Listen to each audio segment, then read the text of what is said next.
Hello, my loves. I am here today to talk to you about a tough topic, but I am going to make this as helpful and practical and healing as I can. I want to remind you, this is a podcast. This is not, one-on-one therapy. But I do want to get into the topic of sexual trauma and just kind of what creates the conditions for sexual trauma? How do we work towards healing the sexual trauma? And what does it look like while the trauma is not healed yet, when it's still kind of a work in progress, even if you're actively working towards healing it? So I want to talk a little bit about what prompted me to choose this topic today. And it's really kind of just something that's built up. And I see and talk to so many women, especially, but not just women, who have experienced sexual trauma. I had a friend mention, this was months ago, who hasn't had sexual trauma, And I was speaking with a few different women one-on-one recently, but not in a super private space, but I had several of them open up about having experienced sexual trauma and how that's experienced or how they're influenced by that trauma now. But first, let's define trauma a little bit. So when I'm talking about sexual trauma, it's a spectrum, right? And so I'm not going to get super into the nitty gritty of everything, but sexual trauma could be anything from, hey, don't grab my boobs, and then someone does it again, right? That's a form of sexual assault. And it could be anything from that, which happens to probably pretty much every woman who's dated a decent amount, to, the more extreme ends of rape or more extreme child sexual abuse.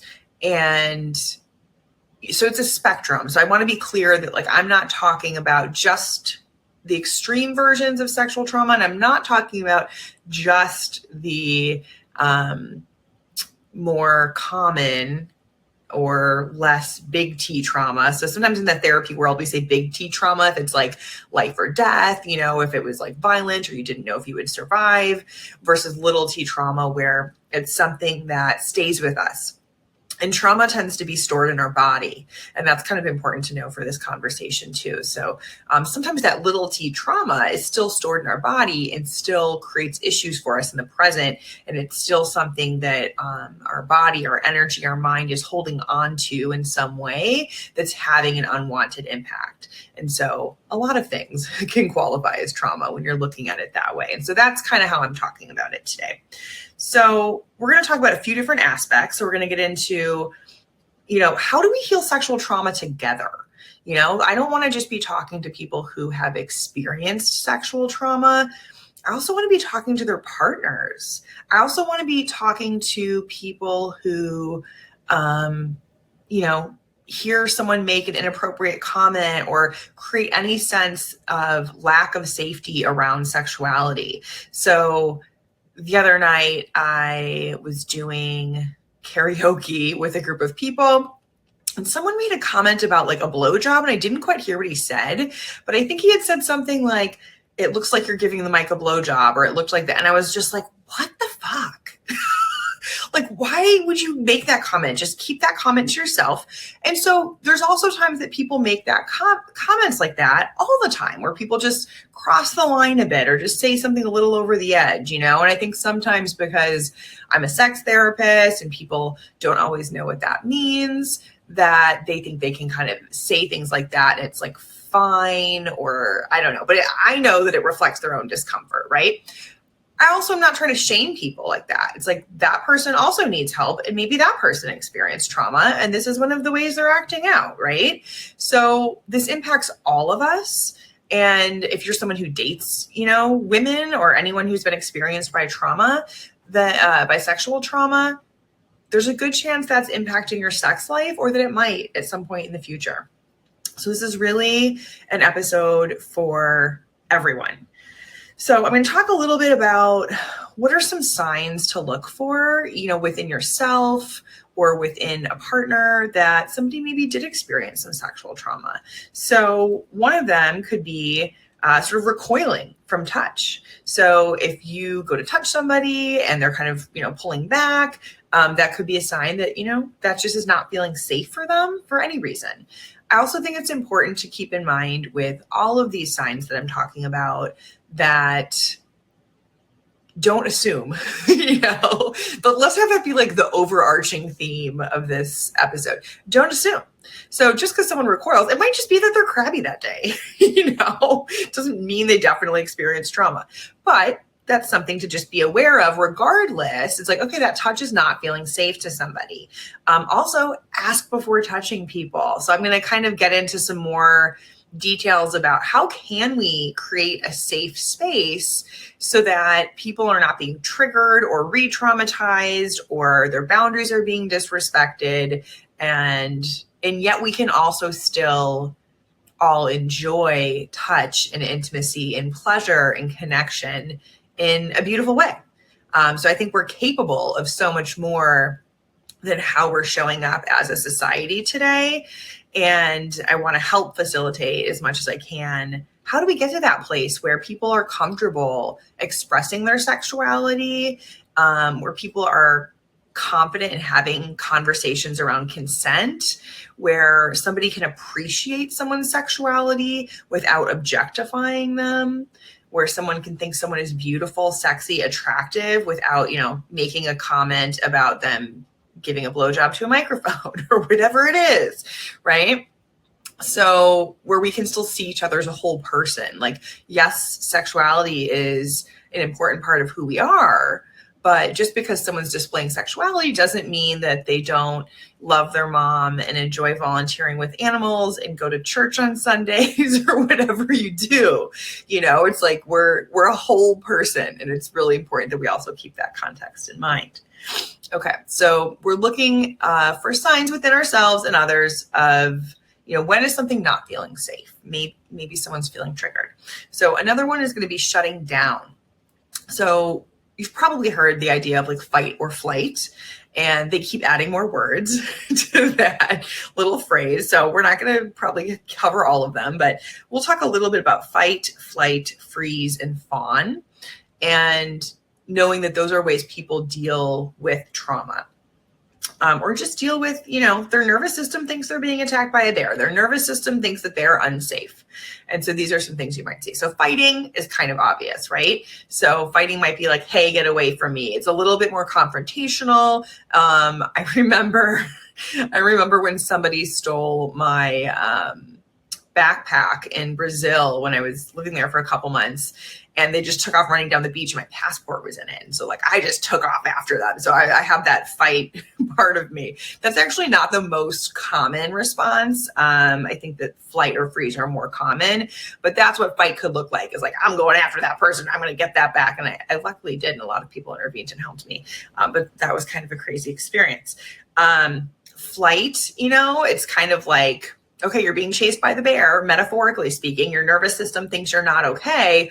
Flight is like, I got to get out of here. I got to get out of here as soon as possible. I need to run away from this situation.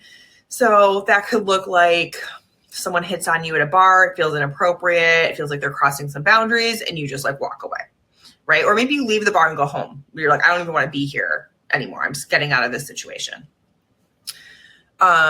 The freeze response is going to look more like shutting down. So if somebody is having sex and they get triggered, and maybe they even agreed to have the sex at the beginning, and there was, that clear consent there, something might happen in the middle where they just kind of get triggered and they just freeze up. And so you might notice someone tensing up a little bit. You might notice yourself tensing up. You might feel just much more passive, almost like I'm just going to leave my body now. So it could just be like, okay, I'm freezing. I'm not going to move. And, and this is a protective mechanism too. So regardless of what type of response someone has, they're all adaptive. They're all intended to be protective. There's no response that's better or worse. And it's really important to be compassionate about that with yourself. So the freeze response is going to look like shutting down in some way. And then the fawn response is an interesting one that's been talked about a little bit more recently. And that looks more like people pleasing. So that might be like, this is probably part of why I want to talk about this topic today too, because I had a neighbor where I live not that long ago. And, I was wearing a bathing suit that had a lot of cleavage showing. Nobody was at the pool. It was honestly the bathing suit that had the loosest material, and I was feeling really bloated. So that's why I put it on. But I was minding my own business, reading a book by myself at the pool. And a neighbor came out and started making some inappropriate comments about, oh, you look sexy, and like, oh, okay, you're like single and blah, blah. And I was just like, oh my God, I'm like literally trying to have like me time right now and like read my book. And so during that experience, I did make a couple comments of like, okay, like, that's enough, or like, let's manage yourself or whatever. And then when he continued, I kind of made up a reason to walk away from that situation. And it was one of those things where I didn't want it to turn into a confrontation. He lives in my building. I'm going to have to see him again. And then also, it turned into a situation where I just made up an excuse to get away without having it to be too awkward. Right? So sometimes that's happening with the fawn response, where it's like, I don't want to make this, I'm trying to like prevent it from escalating, prevent myself from more future pain. And so sometimes people go along with something, and I did get myself out of there, but sometimes we go along with something, or we try to be polite, or we're trying to people please in an attempt to prevent things from getting worse.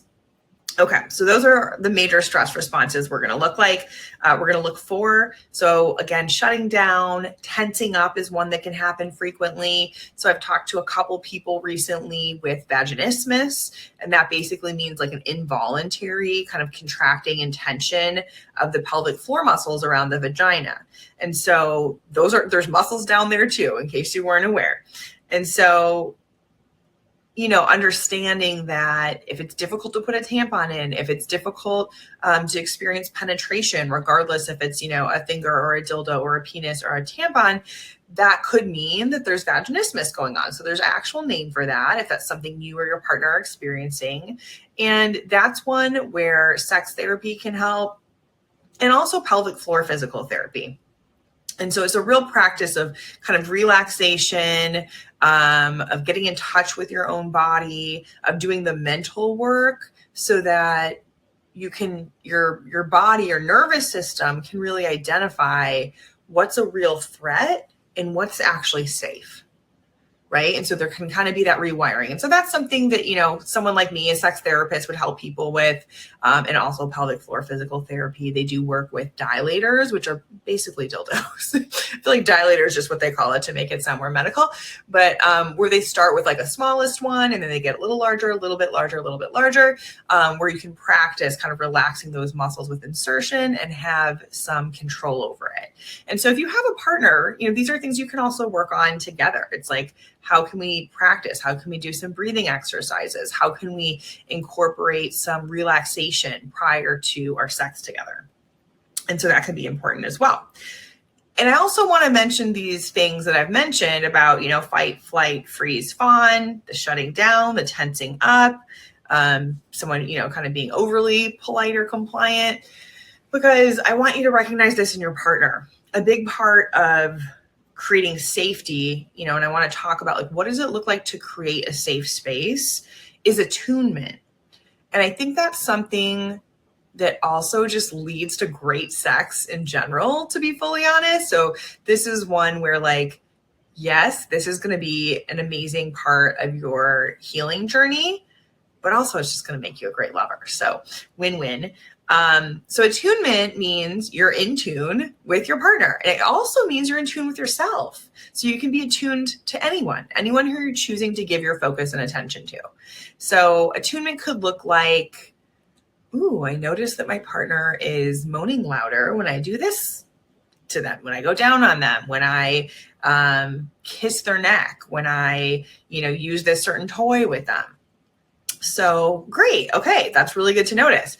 You can also notice, I notice when we're about to have penetration, my partner really clenches and tightens up, and it looks like they're not having fun anymore. Okay.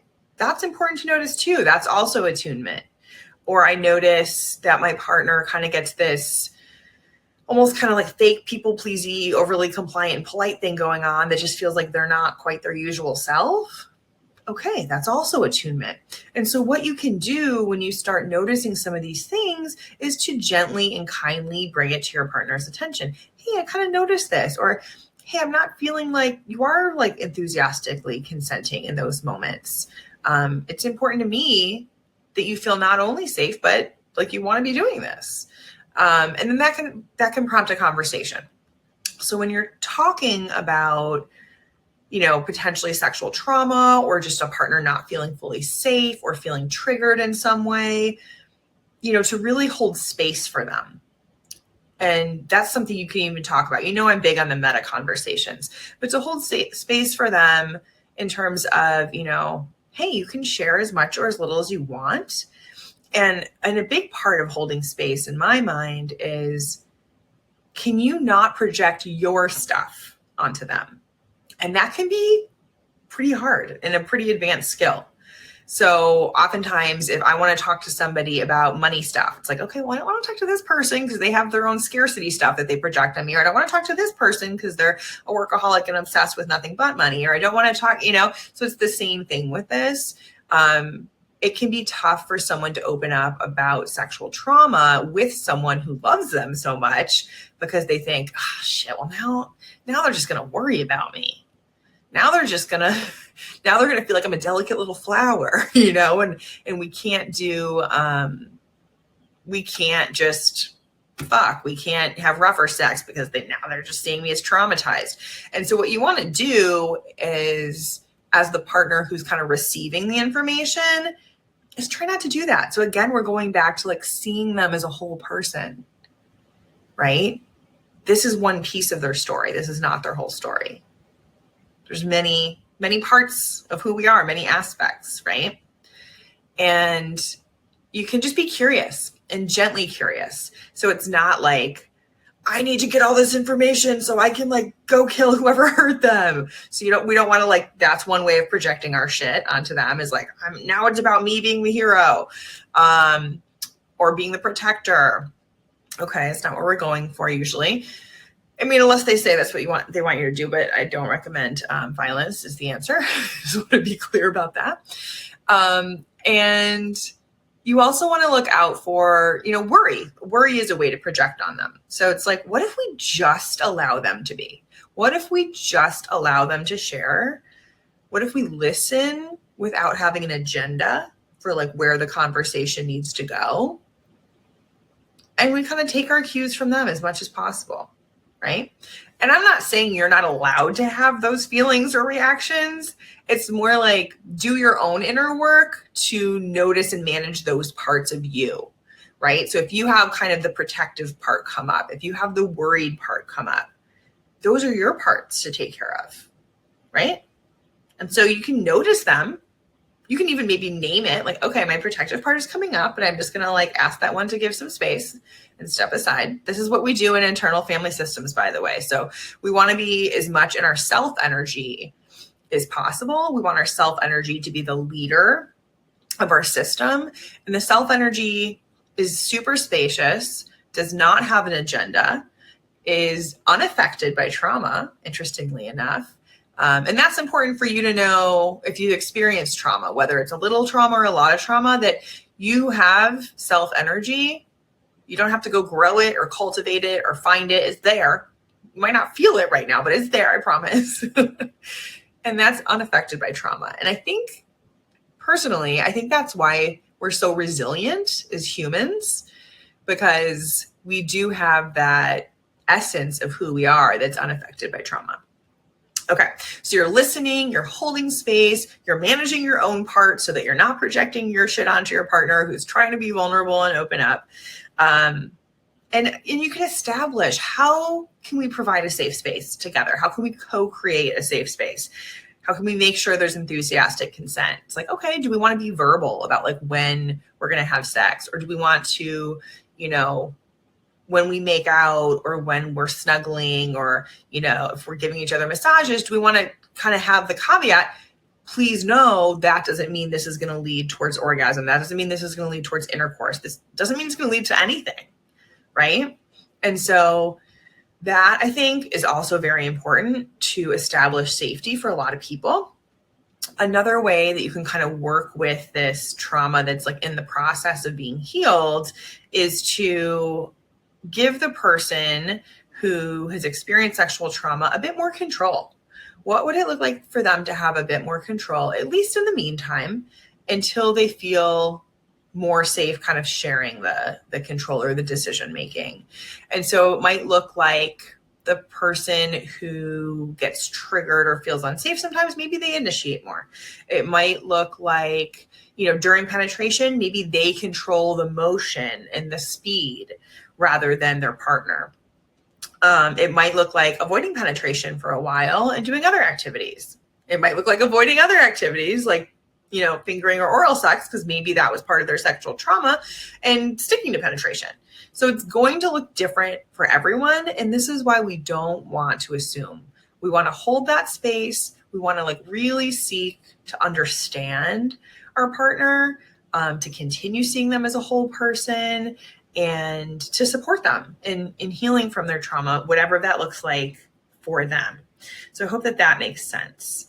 And then in that broader context that I mentioned earlier, when we're in a group setting, especially, it's like if somebody is making disrespectful comments, if somebody is objectifying somebody, if someone's crossing a line, to say something, and I think when Black Lives Matter came up, during COVID, it created this greater awareness of, if we're not saying something, we're part of creating this culture of racism as well. The same thing applies to sexuality. So if someone's creating an environment that's not very safe feeling for people, then you're just letting that slide, then you are complicit in creating that as well. So to realize okay, what is it going to take for me to kind of speak up? And it doesn't always have to be super confrontational. It could just be like, hey, that comment's not cool, man. Or hey, let's be respectful. So it can just be like a little comment. It doesn't have to be like a whole argument, but it is important and it matters to help create a safe space, both within an intimate relationship and in the greater context of just socializing in general. Okay, so I hope that this is helpful. I want to give a few more pointers about how do you actually heal this, though, just so people have some kind of direction. So obviously, I'm going to be the most knowledgeable about the therapy world, but I do want to also say there are infinite ways to heal your trauma, right? So Pearl Noir, who is on, I think it was episode 16, her first guest, she does a healing through seduction program and uses burlesque and dance and movement and intuition and rituals to help people heal, right? Some people heal through meditation. Some people heal through movement. Some people heal through energy healing, like Reiki or massage or whatever. So I just want to be clear, I'm pro therapy, but therapists don't own the market on trauma healing. So you got to follow your own intuition. You got to follow what do I sense might be healing for me? Because you probably do have a sense. And then when it does come to therapy, there's a few different modalities that are kind of known to be healing for trauma. So EMDR is one of them. I've tried that as a client. I did not love it for me, but so many people have such a wonderful experience with it that I definitely think it's worth trying. And you'll notice that a lot of trauma modalities, there's a body-based aspect of it. So with EMDR, you don't always have to share the details of your trauma. So it could be appealing for people who don't want to have to get into that, verbally at least. But it's called eye movement desensitization and reprocessing. And so the idea is you're bilaterally stimulating. So it's both eyes are moving or kind of crossing the midline. Or there's you can hold buzzers in your hands and alternate switch hands. And we don't actually know totally why it works, but we do know that it works and it's research based. So that's one option. You guys already probably know which one I'm partial to. So I love internal family systems. I think that it's so beautiful and that nothing is forced. We really honor the parts. We honor the parts that are holding the trauma. We go at the pace that feels respectful for you and your parts. And we lead from a place of self-energy, which is not traumatized. And so I think that's wonderful and beautiful and honors the wholeness of who we are and gets kind of into more of the energy aspect. So I feel like it's considered a psycho-spiritual modality. It's also research-based. So there's that. There's also sensory motor psychotherapy and somatic therapy. So many options. The important part is that you get into your healing journey, right? And that we start working together to create a safe space, to improve our communication, to honor each other as whole humans. So I hope that this is helpful. I will link to some resources to, about finding different trauma healing modalities in the show notes. And thank you guys for tuning in. Share this episode, please. If there's anyone you know who is struggling with trauma, who has opened up to you about sexual trauma, who kind of hasn't completed that healing journey, this is important stuff, and it's important that we talk about it, as a society, because it's ubiquitous. Whatever statistics are out there on trauma, I feel like double them, because there's still so much shame and stigma in talking about this kind of stuff, but it is unfortunately the world that we're currently living in. I'm just inviting all of us to let's hold a vision for a safer world to express our sexuality. All right. Thanks for listening, guys.